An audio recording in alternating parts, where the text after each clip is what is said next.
I first want to thank your Region 8 staff. They're on my speed dial, and they've been helpful on a number of local issues. I want to first talk about a local project that certainly has a regional impact, and that is the Exit 131 project, which, as you probably know, is the interchange upgrade for routes 17, 32, and the 87 area in front of Woodbury Commons. You know, and this isn't just a constituent concern. I actually happen to live in Woodbury, so I live the mayhem that is that interchange basically every day. And I guess my first question is, do you see this project as, whether it be a regional or a statewide priority project at the DOT? I think this project is a critical project, both from an economic development standpoint and a transportation standpoint. We've had many conversations with the developers at Woodbury Common and also with the town and the county, and trying to figure out a way that we can advance some improvements at that interchange to relieve the congestion. It's congested to get to Woodbury Common. It's a primary thoroughfare to the Catskills, and with the casino issues that are coming up, the casino sightings, we need to take a hard look at that interchange again. And not just the casinos, but also the $170 million expansion that Woodbury Common is currently undergoing. So I'm glad to hear that. I was on the town board, so I was part of some of those discussions. And you know, early last year, I requested a meeting with you to discuss this project. I didn't hear back, so I'd love to follow up at some point after this to advocate for my next point, which is the concern that this project was supposed to start last year, and it was postponed until 2017 at the earliest. Who knows, even later than that possibly.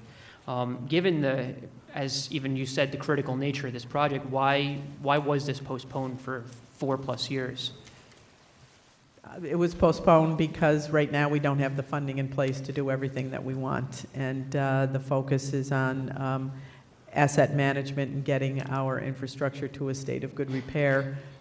We are continuing to look at ways that we can make investments in transportation that benefit sustainability and economic development, and we continue to look for ways that we can fund this project. Yeah, and that was my understanding as well. I just wanted to confirm that funding was the issue.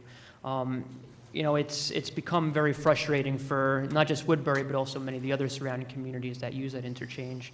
You know, and you brought it up earlier in your testimony last week, $67 million for sidewalks and bike paths, and we can't find money for this critical interchange. You know, as you can imagine, that becomes very frustrating to see for my constituents and myself. So I do hope that you really do revisit this and make every effort to find the funding. My understanding is that this is a phased project, so possibly even to find funding for the first phase of the project to get it started as soon as possible, given the circumstances. And again, I'd be happy to work with you and speak with whoever we might need to speak with in the executive chamber or wherever else.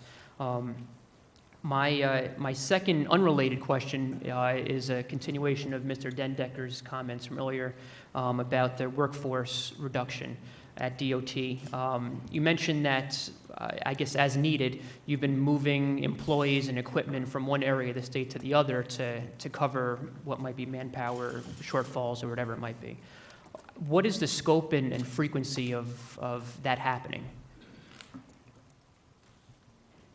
During my tenure, we first moved resources in response to Irene and Lee.